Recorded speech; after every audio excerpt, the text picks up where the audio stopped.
Hello everyone, কেমন আছেন সবাই? Welcome to my another new blog. আজ যে ভিডিওটা শেয়ার করছি সেটা প্রায় 1 মাস আগের ঘটনা। এটা সরস্বতী পুজো আমার বাড়ি। আর সরস্বতী পুজোয় আমার বেশ কিছু স্টুডেন্টসদেরকে নিয়ে প্রথমবারের মতো পালন করলাম আমি এই বছর। তো তারই কিছু মুহূর্ত আমি শেয়ার করতে চলেছি আজকে আপনাদের সাথে। পুজোর আগের দিন রাতের ভিডিও এটা। সব স্টুডেন্টস এখানে নেই, কিছুজন যারা ছিল তাদেরকে দিয়ে এই সাজানোর কাজটা করাচ্ছি। কারণ সরস্বতী পুজো মানেই তো বাচ্চাদের পুজো, তাই স্টুডেন্টরা ঘরদোর সাজাবে, ঠাকুর আনবে, সেটা তো একটা ওদেরও যেমন এক্সাইটমেন্ট থাকে, আমারও জানেন অনেক বছর বাদে নিজে সেই ছোটোবেলার কথাগুলো মনে পড়ে যাচ্ছিল। তো চলুন ঝপাঝপ ওরা সাজাচ্ছে, এখন দেখি কী করে। এই সাজানোর পর্বটা মিটলে তারপর আমরা যাব আবার ঠাকুর কিনতে। এই যে ওপরটা সাজানো হয়ে গেছে পুরোটা, এখন যেখানটাতে মা বসবে সেই জায়গাটা ওরা কভার আপ করছে। এই যে যোগ দিয়েছে আরো নতুন কয়েকজন।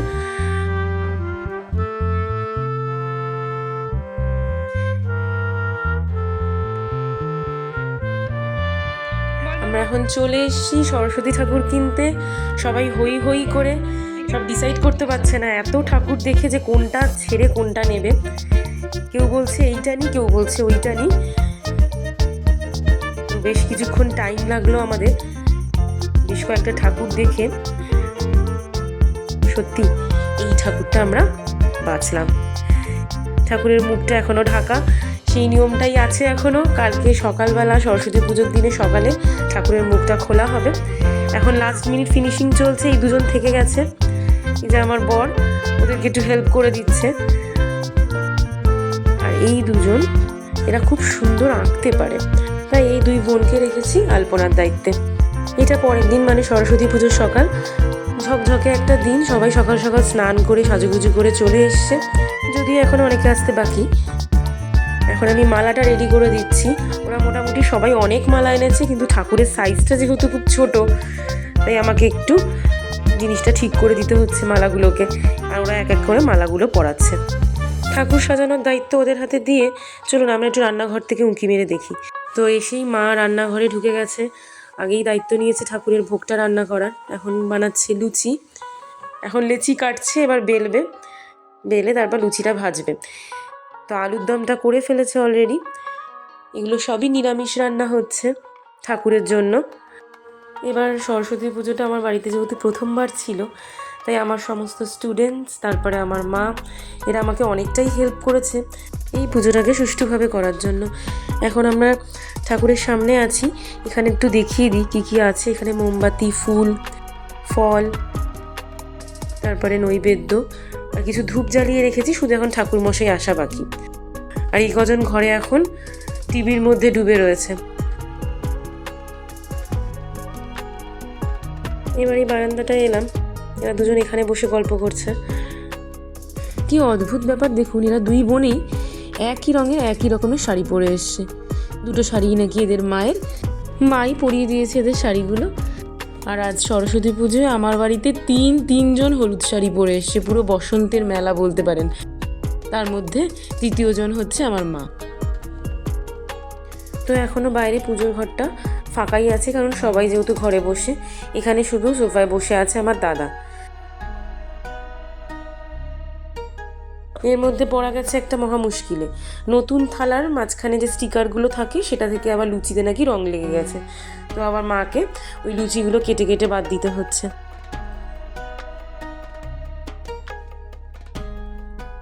এই যে কড়াইতে তেল গরম করতে দিয়েছে, এবার সব বেলে নিয়ে এক এক করে লুচিগুলো ভেজে ফেলবে।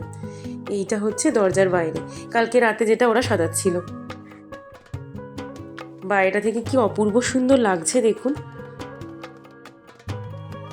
পুরোটাই কিন্তু ওরা নিজের হাতে করেছে। এখন ঠাকুর মশাই এসে গেছেন, এরা সবাই হাতে হাতে একটু সাহায্য করছে। ঠাকুর মশাই সব জিনিসগুলো গুছিয়ে নিচ্ছেন। আর ওদিকে একজন তো শুয়েই পড়েছে টিভি দেখতে দেখতে। আমার মা ফলগুলো কাটছে। মা সাধারণত বটিতেই কাটে, কিন্তু আমার বাড়িতেই এসেই প্রথমবার মাকে ছুরিতে ফল কাটতে হচ্ছে। ঠাকুরমশাই যতক্ষণ না পুজোয় বসছে এই প্রদীপ মোমবাতি ধূপগুলো আমরাই জেলে রেখেছি। আর দুপাশে যত বই দেখছেন তার মধ্যে বেশিরভাগটাই অঙ্ক আর ইংলিশ। এবার চলে আসি আরেকটা ঘরে। এখানে যে ছেলেটিকে দেখছেন এই হচ্ছে মিলন। এই যে এত খাবারের প্যাকেট এই সব দায়িত্ব সহকারে নিয়ে এসছে। শুধু তাই নয়, এই ছেলেটি অত্যন্ত কাজের।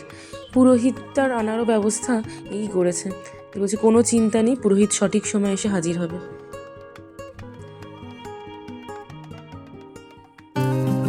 পুজোর জায়গায় পুরোহিত মশাই টুকটাক কাজ সেরে এখন একটু বসেছেন। এর আগে উনি অনেক দুটো পুজো সেরে এসছেন। এখন অলমোস্ট সবাই ঠাকুরের সামনে। ঠাকুর মশাই যা যা চাইছে ওরা হাতে হাতে এগিয়ে দিচ্ছে আর নিজেদের মধ্যে একটু গল্প করছে। আর রান্নাঘরে মা ব্যস্ত এখনো সেই লুচি ভাজায়। মাঝখানে একবার উঠে সময় করে একটু ফল টলগুলো কেটে নিয়েছিল।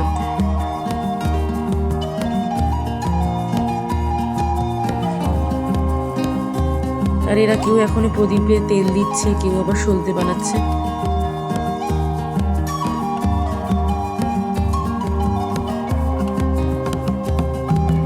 ঠাকুর মশাইয়ের সাথে দেখি এদের ভালোই ভাবসাব হয়েছে। টুকটুক করে কথা বলছে আর ঠাকুর মশাইয়ের হাতে হাতে সব জিনিসপত্র এগিয়ে দিচ্ছে। এখন এই যে ভদ্রমহিলা একগাল হাসি নিয়ে তার বরকে নিয়ে আসছে, এ হচ্ছে আমার এই শ্বশুর বাড়ির পাড়ার এক বিশেষ বন্ধু, খুব ক্লোজ। বাড়ির ছোটো ছোটো অনুষ্ঠান গেট টুগেদারে প্রায়ই চলে আসো। ঠাকুর মশাই এখন পুজো শুরু করে দিয়েছে। পুজোটা হয়ে যাওয়ার পর কিছুক্ষণ বাদেই আমরা সবাই অঞ্জলি দেব।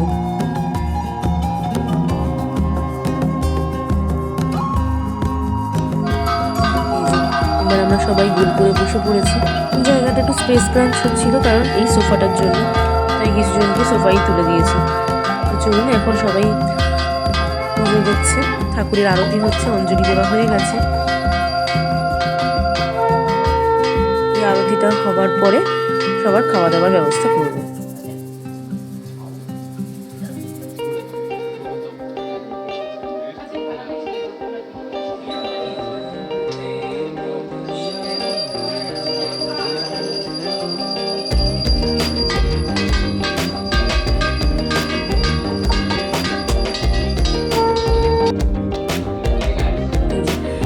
এখন সবাইকে ফল দিচ্ছে প্রসাদ। ঠাকুরের পুজো সব শেষ হওয়ার পরে ওকে দায়িত্ব দিয়েছি সবাইকে টুকটুক করে এই প্রসাদগুলো দিয়ে দেওয়ার জন্য।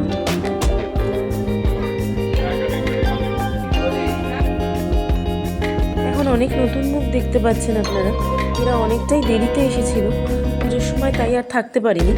এর মধ্যে বেশিরভাগই আমাদের রিলেটিভ আর কেউ কেউ পাড়ার ভাই বোনও আছে। এখানে একদল খাচ্ছে আবার একদল ওদিকে খেলতে ব্যস্ত। সবাই একসাথে হলে যা হয়।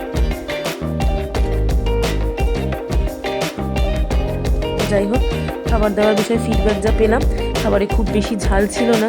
এই বাচ্চারা অ্যাটলিস্ট শান্তি করে খেতে পেরেছে। এবার এরা দ্বিতীয় পর্বে খেতে বসেছে। খেতে বসে খাচ্ছে কম, ওদের গল্পই হচ্ছে বেশি। তারা ওই দিকে একটু ক্যামেরাটা ঘুরিয়ে দেখায়। আর হ্যাঁ, খাবার মেনুতে ছিল পোলাও, আলুর দম, পনির, চাটনি আর পাপড়। তো একদম সবার শেষে সবাইকে সব দিয়ে আমরা বসেছি ঠাকুরের সামনে খেতে গোল করে। আর এই যে ভিডিও ক্লিপটি দেখছেন, এই ভিডিওটা করছিল আমার দেওর। চলুন তাকে একটু দেখাই। ওই যে সবুজ পাঞ্জাবি এখনো ফটোগ্রাফি করছে, খুব সুন্দর ভিডিও বানায় জানেন। কন্টেন্ট ক্রিয়েটার না হলেও দারুণ সুন্দর ক্রিয়েশন। আর ওপরে যে সোফায় বসে সাদা শাড়ি পরা মেয়েটি, ও হচ্ছে ওর বোন। আর এই দুই ভাই বোনের কাছ থেকেই আমার এই ভিডিও করার হাতে খড়ি। তো চলুন এবার একটু ঘরে গিয়ে আরাম করে বসে গল্প করব, কারণ সারাদিন অনেক ধকল গেছে। আমার মাও টায়ার্ড হয়ে ঘুমিয়ে গেছে।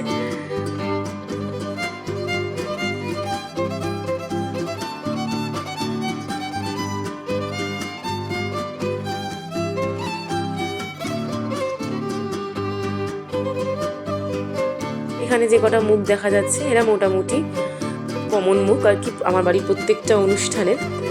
তো এখন মাঝখানে মনে হলো একটু চা না হলে ঠিক হচ্ছে না, তো আমি গেলাম একটু চা বানাতে।